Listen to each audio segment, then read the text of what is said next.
I got in it for street, you know what I mean? I was thinking about the street. I wanted to be able to defend myself in any situation. But when I met John and then the UFC, start hearing about the UFC, then I started thinking, you know what, there's a career, maybe I can make something out of this. Well, what else am I going to do? I don't really want to do anything else. I don't want to get a job. I don't want to have to get up and I don't want to listen to a boss or do all that, you know? So this is an option for me. So I stuck with it, and John encouraged it. John believed in me and made me believe in myself that we could go and do this.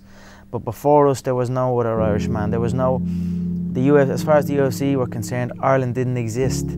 So it was still just a dream for us, you know what I mean? But definitely when I met John and when I started training in Straight Blast Gym, I started realizing I can make a career out of this.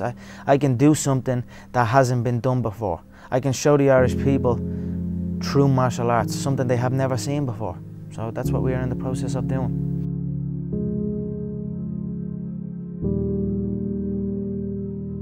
My name is Conor McGregor and I live in Lucan. And what's your status, or what's your professionalism? I'm a professional MMA fighter with a record of 4-1. I'm an up-and-coming fighter, and without a doubt you will see me on the UFC in the near future, without a doubt. I started MMA around 2 or 3 years ago, and about 2 years ago I'd say, and I instantly had a knack for it, and I really loved it. It's like an addiction for me. It's all I do. I train twice a day. It's all I think about. I don't want to do anything else. It's as simple as that. What makes you such a good fighter? I don't know. I'm just curious about it. I'm curious about it. It's never. I mean, it's in my head 24/7. There's nothing else I can think. I don't think about nothing else. And that's it. I'm just curious. Curiously fascinated with it, and I can't stop thinking about it. Everything I do in my life is related to this. I don't do nothing else if it's not got to do with fighting. You know what I mean? It's more like an obsession now.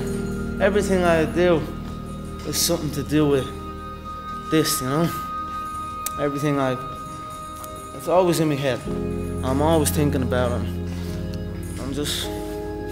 I'm definitely obsessed with it. I was a plumber. I was an apprentice plumber.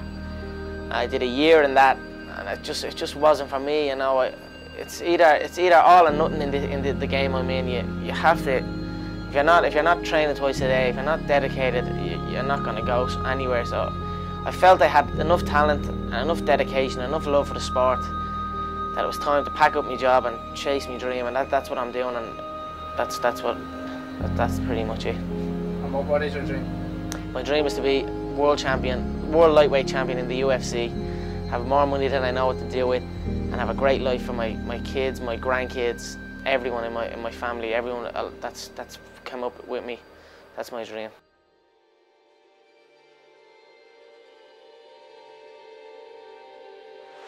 And another left.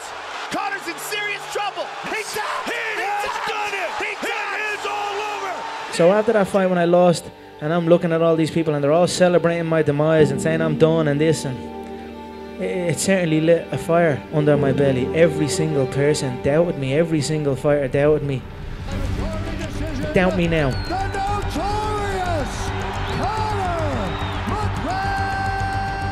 I always knew I only need one chance. I always felt I was better than everybody. I always felt all I needed was to get in there once. Just give me one shot and I'll take it home. I'll steal it every time. And then so when I got the call, I knew I wasn't hanging around. I was going to call out everyone in the division. I was going to make my way up to the top as fast as possible, because I felt I was ready. I felt I was better than these people. So, but obviously the work always still, you know, there's always work to be done, you know. So, if anything, I suppose it definitely got me to the gym that bit more. You know, that now it's there. Now all these dreams that I've been having are actually there in front of me. So I work towards it. Like I said, give me one chance and I'm going to take it home. So they gave me one chance and I took it home.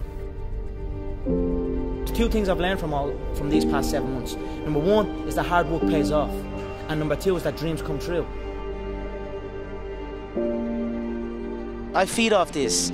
I love this stuff. This is what gives me energy. Saying I'm going to do something putting it out there for the world to see, and then going out and doing it. There's no better feeling in the world than that, and it's as easy as that. Say what you're gonna do, and go and do it.